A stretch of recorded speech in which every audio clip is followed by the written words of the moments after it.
The last scientists of humanity, they created an unbreakable vault. They sealed the truth of history along with a transparent key inside. Only after the 200-year countdown ends will the vault automatically open.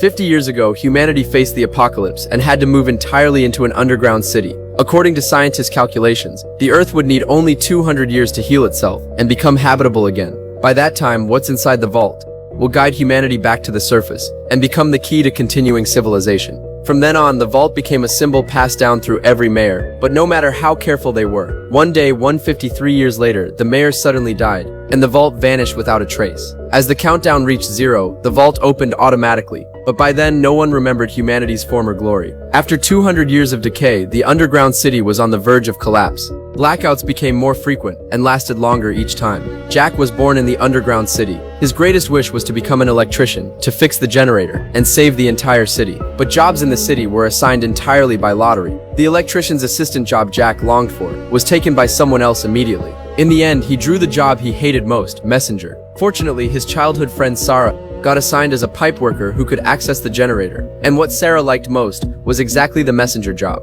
So the two swapped their jobs. On the way to report to the pipe department, Jack discovered a giant moth larger than a tabletop. He had never seen such a creature, and couldn't even imagine how absurd it truly was. After arriving at the pipe department, Jack realized the job was nothing like he had imagined. Every day, all he did was fix pipes, nothing but fixing pipes.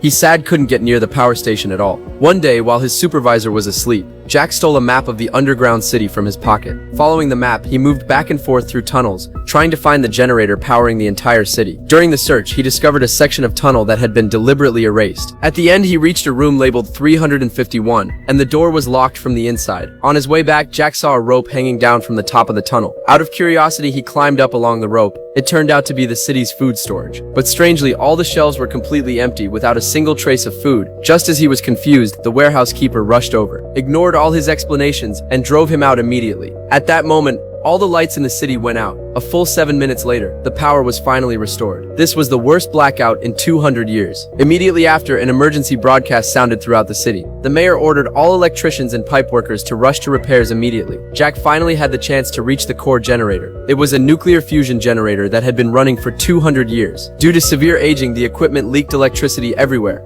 and caught fire due to short circuits, threatening to explode at any moment. Seeing this, the workers who came to repair all stepped back. Once the generator is completely destroyed, the underground city will come to an end, because the people here have lived underground since birth and don't even know there is a world outside. Meanwhile, Sarah at home found a box sealed for 200 years. Inside it was only a transparent card and a torn piece of parchment. Her grandmother, who had dementia, only remembered that it was very important, but couldn't recall its purpose at all. At that moment, Sarah received a task to deliver a letter to the mayor. While passing through the corridor, she noticed that in the portraits of past mayors, this box appeared in almost all of them. But after the ancestor of the 7th mayor suddenly died, the box never appeared again. Sarah asked the current mayor what the box in the portraits was, but he knew nothing about it as well. Her intuition told her that this box was far from simple. That night, she took Jack to the library to search for information. After comparing, they confirmed that the parchment was a clue left by the builders of the underground city. And within it, there was also mention of an exit leading out of the city. At that moment, Jack suddenly remembered that mysterious room 351. If the exit truly exists, then what has been sealed was never just the path to the surface. When truth is buried by time,